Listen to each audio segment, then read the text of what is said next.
Olá, meu nome é Guilherme Colim e estamos iniciando mais um programa Consumidor em Pauta. Hoje entrevistaremos o Dr. Santini sobre direito do consumidor. O programa é feito para você, então, por favor, participe. Mande suas perguntas para o WhatsApp 51 985 946 773 ou para o e-mail consumidorempauta@tve.com.br. Dr. Santini, muito obrigado pela sua presença aqui mais uma vez. Prazer sempre é nosso, tudo bem? Estamos aqui para ajudar a esclarecer algumas dúvidas dos nossos consumidores. Para que todos nós fiquemos mais inteligentes, mais bem informados. Isso. Doutor Santini, nós temos uma pergunta aqui de um anônimo, uma pessoa que mandou uma pergunta e preferiu não declinar o seu nome, dizendo o seguinte: um tempo atrás ouvi o comercial de uma empresa intermediária de débitos de outras instituições. Fui até o local e eles me pediram um monte de informações, gravaram um vídeo comigo respondendo algumas perguntas, fizeram alguns boletos em meu nome. Na minha preocupação em resolver o débito, não pesquisei antes. Só depois de ter feito o contrato com eles, que me garantiram que meu débito seria quitado assim que eu começasse a pagá-los.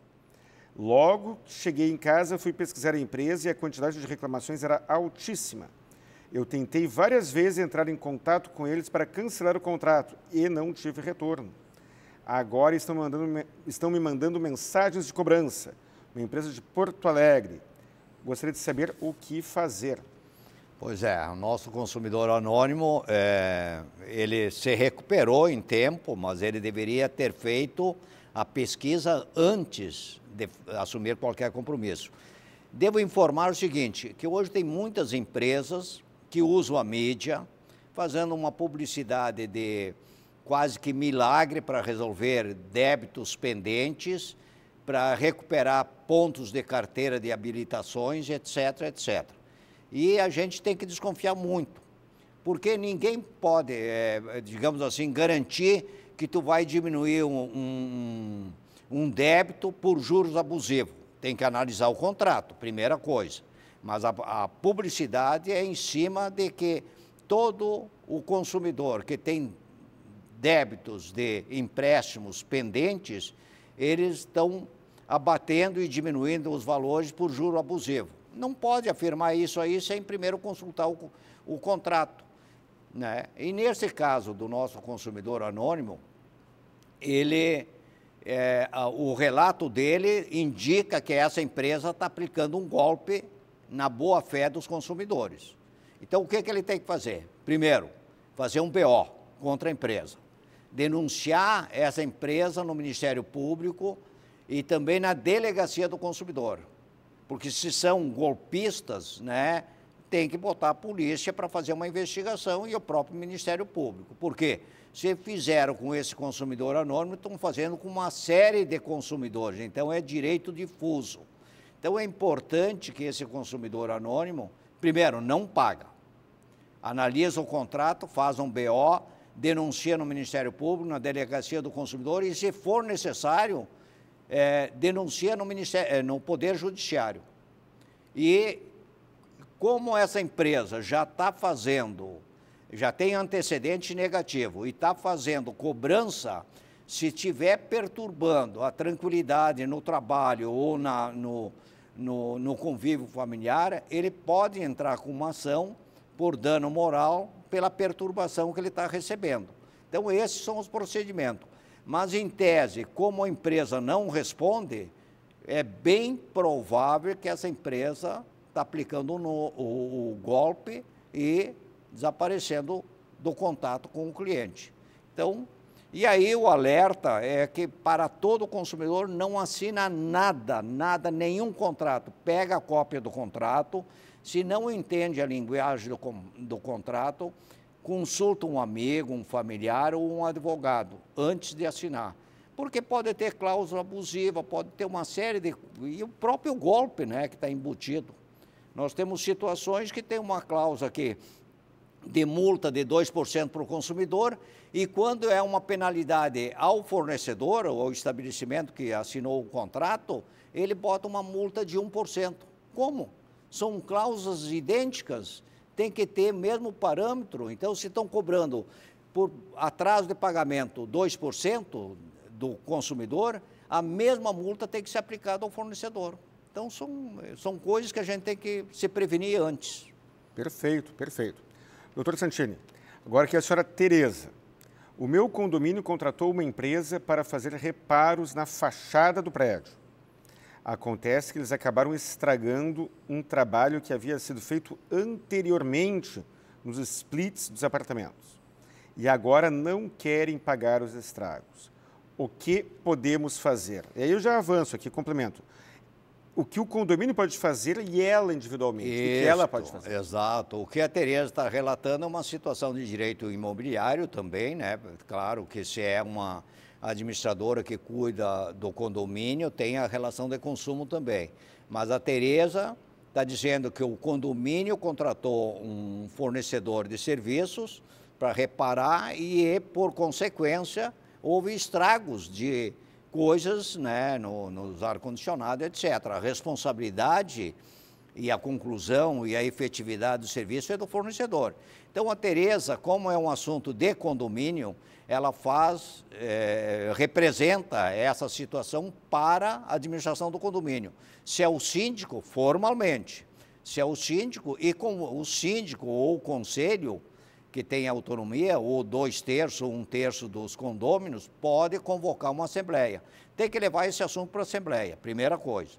Então, é assunto do condomínio, tem uma lei própria e eles têm poderes para modificar e tomar decisões. Não tendo, né, havendo omissão desse procedimento por parte da administradora ou do síndico, bom, aí ela pode procurar, inclusive, o Poder Judiciário. Mas pagar de jeito nenhum. E esse fornecedor que está prestando serviço, enquanto não for resolvido, cancela os pagamentos. Porque ele tem que fazer a conclusão do serviço conforme o contrato e a segurança desse serviço, sem causar nenhum prejuízo a qualquer patrimônio que está incluído nesse serviço. Caso a dona Tereza procure o Poder Judiciário, ela procura contra o condomínio ou contra a empresa? Aí tem que ver, se não tiver decisão e encaminhamento de solução por parte do condomínio, aí é omissão, ela tem que responsabilizar o fornecedor e a administração do condomínio, seja o síndico ou seja a administradora. Perfeito, perfeito. Doutora Santini, senhor Kleber, sou idoso e sempre consigo atendimento prioritário. Gostaria de saber se existe esse tipo de atendimento para delivery, para teleentrega. Claro, claro. Nós temos duas leis federais, a lei 10.048 de 2000 e a lei que veio modificar essa, 10.741. São leis federais que estabelecem atendimento preferencial e prioritário para quem? Para idoso acima de 60 anos, gestante, que tem criança de colo, deficiente, todo tipo de deficiência, né, que as pessoas têm, elas têm prioridade, né, não tem tempo para ficar esperando, né, e aí tem regras específicas. E esse serviço e esse atendimento prioritário atende qualquer estabelecimento que atende o público, seja ele público ou privado, e também o delivery. Então, ele pode exigir qualquer um é obrigado a fazer o atendimento. Se não atender, tem que denunciar. Aonde? Bom, primeiro no PROCON local. Se não tiver, Ministério Público, se é um órgão federal, um estabelecimento federal, o Ministério Público Federal, se é um órgão estadual ou municipal, Ministério Público Estadual, que vai fazer a fiscalização daquele estabelecimento que não está cumprindo uma lei federal. Perfeito. Doutora Santini, mais uma aqui. Senhor Caetano, como fica a questão da garantia quando houve a troca de um produto? Começa do zero? O Caetano, toda a troca de uma peça ou de um produto como um todo, porque está na garantia, esse novo produto tem as duas garantias, a garantia legal que é do Código de Defesa do Consumidor, 90 dias, mais a garantia contratual. Então, se o fabricante dá uma garantia de 3 anos, na realidade, Caetano, tu tem 3 anos e 90 dias, soma. Não é que um desconta ou está embutido no outro, não. É cumulativa. Então, esse novo produto depende, primeiro, da garantia contratual. Se não tiver garantia contratual, é 90 dias. Se tiver, tu soma. E se vem a falhar esse novo produto, ele troca novamente e conta novamente do zero a garantia contratual e a garantia legal. Perfeito, perfeito. Agora, doutora Santini, a senhora Letícia. Precisei alterar o dia da minha viagem de avião por motivos de doença. Acontece que, quando fiz a alteração, me foi cobrado quase o dobro do que havia pago. Está certo isso? A Letícia tem uma situação atípica. Qualquer um que compra uma passagem por uma agência de viagem ou diretamente no site da companhia, etc., numa situação de doença, a primeira coisa, ela tem que ter o seguinte, ela tem que ter o atestado médico comprovando a doença e impossibilidade de viajar. Inclusive, tem que ter lá um número do CID, que caracteriza o tipo de doença. Isso é importante. Letícia, entre em contato com a companhia aérea, que nesse caso, ela tem 2 opções. A primeira, devolução integral do valor pago, que é a melhor opção. Ela remarcar, aí tu tem que respeitar as regras da companhia, porque ela pode ter comprado a passagem numa oferta especial. Então, mas ela tem garantido a devolução integral desse valor. Eu optaria pela devolução integral, porque a doença tu não sabe se tu está apta a viajar daqui 1 mês, 2 meses ou 3 meses. Isso é o primeiro procedimento. E aí ela vai pedir lá carteira de identidade, passaporte, se é uma viagem no exterior, etc. A companhia aérea não devolvendo o valor integral, ou ela remarcando e está pedindo o valor o dobro, a regra é da companhia, cada companhia. Normalmente, as companhias também usam o bom senso, não quer perder o cliente, mas tem companhias que nós temos dificuldade de fazer contato.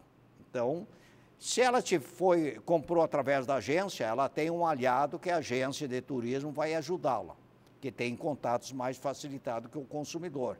Mas, de qualquer forma, o ideal é não fazer a remarcação, pedir a devolução integral. Ponto.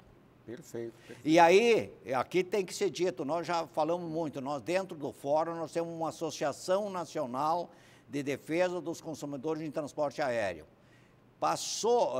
A companhia que não atende os direitos do consumidor tem que ser denunciada através do Poder Judiciário. Essa ANDEP, ela atende no Brasil todo, 51 99 221 2797. Ela informa, né, e vai orientar o que deve fazer, especificamente no caso. Mas a solução sempre é Poder Judiciário. Ganha todas. Qualquer atraso, por exemplo, perda de bagagem, atraso de voo acima de 4 horas, dá sustentação para a gente buscar dano material e dano moral. Perfeito, doutor. Perfeito. Agora, então, nós vamos para um breve intervalo e logo estaremos de volta. Até daqui a pouco.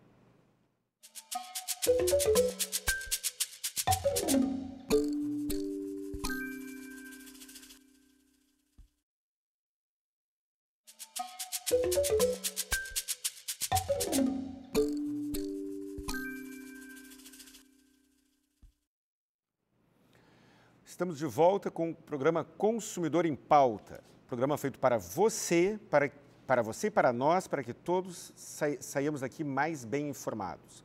Estamos entrevistando o Dr. Santini e estamos falando sobre direito do consumidor. Mande suas perguntas para o WhatsApp 51 985 946 773 ou para o e-mail consumidorempauta@tve.com.br. Dr. Santini, agora a pergunta é do senhor Marcelo. Um banco é obrigado a reembolsar os valores de fraudes e golpes do Pix?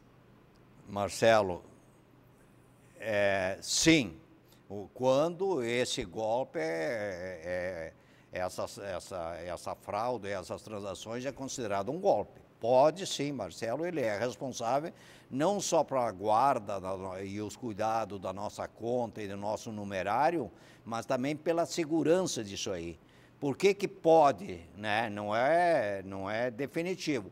Se o fraude ou o saque, digamos, de uma transação de Pix, não teve a participação do titular da conta, o banco é responsável.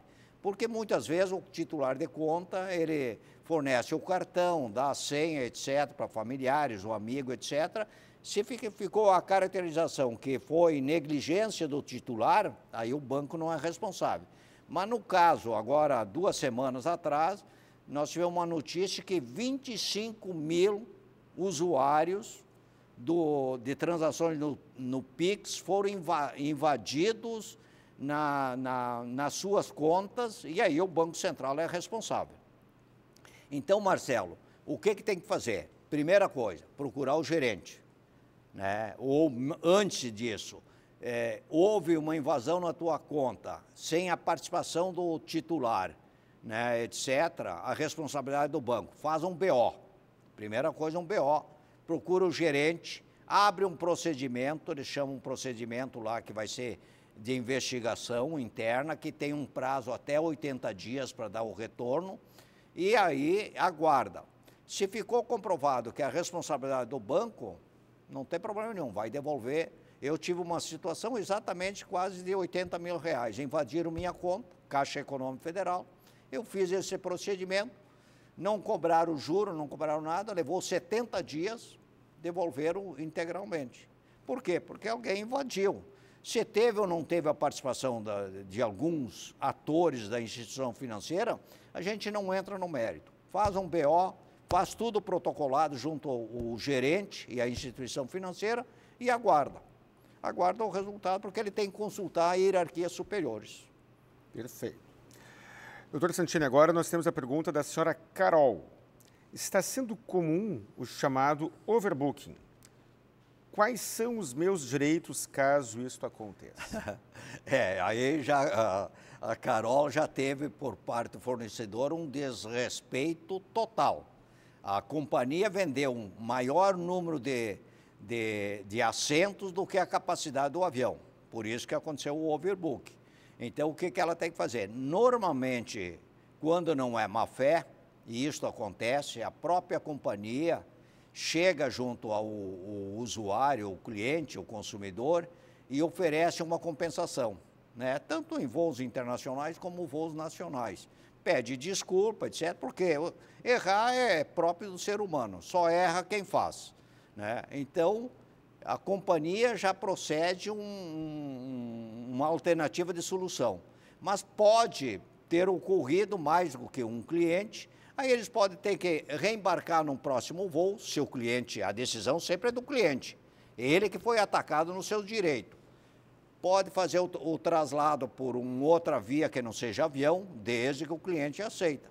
Tem que dar acesso à comunicação a partir das 2 horas, alimentação a partir de 4 horas, traslado e hotel, se tiver que ficar, pernoitar, etc., tudo por conta da companhia. O que eu diria para a Carol e para todos os consumidores que tenham uma situação similar, fotografa o painel, fotografa o bilhete, etc., e se não resolver o problema, entra com uma ação no juizado especial, até 40 salários mínimos, através dessa Associação Nacional de Defesa do Consumidor em Transporte Aéreo, contra dano material e dano moral. Ponto. Ganha todas. Mas por quê? Porque tem companhias que fazem isso intencionalmente. Mas o overbook é responsabilidade exclusiva, é um abuso, é um desrespeito ao direito do consumidor. E cria um constrangimento. Há poucos dias nós vimos um cenário aí, né, internacional, de uma artista da Globo, né, sendo retirada do assento porque sem nenhuma justificativa, porque foi sorteada. Doutora Santini, eu deveria ter perguntado antes, o que significa overbooking e se isso se aplica apenas para aviões? Não, hotel, cruzeiro, também tudo, se aplica também, a mesma regra. Claro, é uma palavra inglesa que significa vender maior número de assentos do que a capacidade que aquele meio lhe oferece. Por exemplo, tu vai fazer uma reserva no hotel, aí tu chega lá, o hotel está lotado. Pô, né? Tu vai fazer um cruzeiro, tu chega, tu gasta o traslado até chegar à base do embarque do cruzeiro, e aí não tem mais cabines, venderam acima da capacidade do navio, ou do avião, ou do transporte coletivo. Então, o overbook é um desrespeito total. Ah, mas é falha humana. Não, se é falha humana tem que ser responsabilizado e tem que ser indenizado a vítima, que é o consumidor. Nos casos em que aconteceu algum evento fortuito, exemplo, o hotel teve um overbooking porque ocorreu um vazamento em um dos quartos, ou mais um dos quartos, que impossibilitaram. Não, o bom senso sempre, eu digo o seguinte, o bom senso quando nós somos afetados no nosso direito, conversar com o fornecedor. Não achar culpados nem defeito, construir soluções. Esse é o propósito de todo ser humano que tem boa fé. Errar, todo mundo pode errar. Mesmo que não tenha boa fé, errou por intenção. Constrói uma solução. Aí o cara, se não te apresentar uma solução aceitável e que te dê conforto naquele mal-estar que foi criado por ele, né, tem que procurar os meios que te defende, né? Poder judiciário, vender, por exemplo, assim, passagem acima da capacidade é má fé, pode ser crime na relação de consumo, né? Então pode denunciar na Delegacia do Consumidor, no PROCON, no Reclame Aqui, que aí tem um efeito, porque daí a tua situação se expande para uma coletividade. Provavelmente esse consumidor vai perder muitos clientes.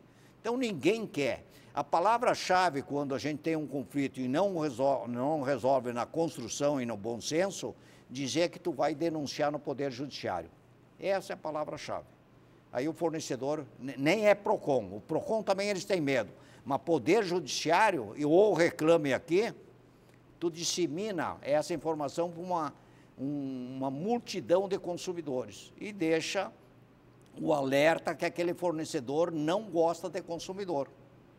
Perfeito, perfeito. Agora nós temos a pergunta do senhor Eduardo. Estou querendo fazer a portabilidade do meu celular para outra operadora. Só que a atual está colocando uma série de condições para fazer isso. Isso está certo? Parece que querem obrigar a ficar tudo como está agora. Eduardo, a portabilidade hoje é um grande avanço, uma conquista dos consumidores, né? Movimentos do Ministério Público, movimento de entidades civis que defendem o consumidor. Hoje tem várias portabilidades, né? De banco, tu pode ter um empréstimo, ir para outro banco que te oferece, ele recebe um empréstimo e te oferece juros e taxas menores. A portabilidade, a primeira que surgiu, talvez uma das primeiras, foi em telefonia. Nós temos hoje, né, não vai ter portabilidade de energia elétrica, nem de água, porque nós só temos um fornecedor aqui em Porto Alegre. De saúde. Mas no caso de operadora, sim. E aí o que o Eduardo tem que fazer? Comunicar, ele apenas só pode fazer a portabilidade com o mesmo prefixo, né, 51. Ele vai na operadora a qual ele quer transferir, diz que ele quer fazer a portabilidade, só isto. Ele entra em contato, a operadora que vai receber o Eduardo como novo cliente vai fazer tudo. Só que o Eduardo tem que dar alguns dados pessoais e, principalmente, ele tem que comprovar que está em dia em pagamento, com o pagamento das faturas. Se ele tem fidelidade com a operadora antiga, o Eduardo vai ter que cumprir ou negociar com a operadora atual, não a futura, porque não transfere a fidelidade, a não ser que a operadora lá aceite também, acata a transferência com fidelidade, mas normalmente a fidelidade é do Eduardo com a atual operadora. Então é isso que o Eduardo tem que fazer. E eles são obrigados a fazer isso em 3 dias úteis. E se o Eduardo se arrepender, ele só pode cancelar essa transferência, essa portabilidade até o segundo dia, porque no terceiro encerra. Perfeito. Doutor Santini, mais uma pergunta aqui.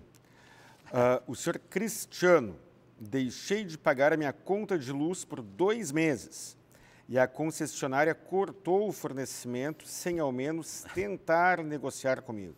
Está correto? Não, não.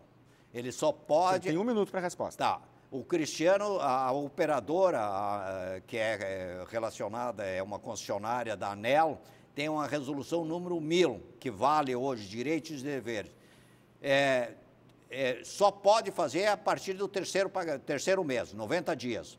E tem que fazer um comunicado formal e dar 15 dias para o consumidor tomar decisão. Não pode cortar sem fazer isso.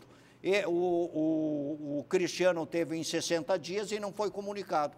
Tem que denunciar na ANEEL, Cristiano, não na operadora. Pode, por respeito, até comunicar a operadora, mas denuncia isso na ANEEL, porque aí conta pontos negativos contra a operadora. Perfeito. Doutor Santini, muito obrigado. Você que está em casa, muito obrigado pela audiência e até o próximo programa.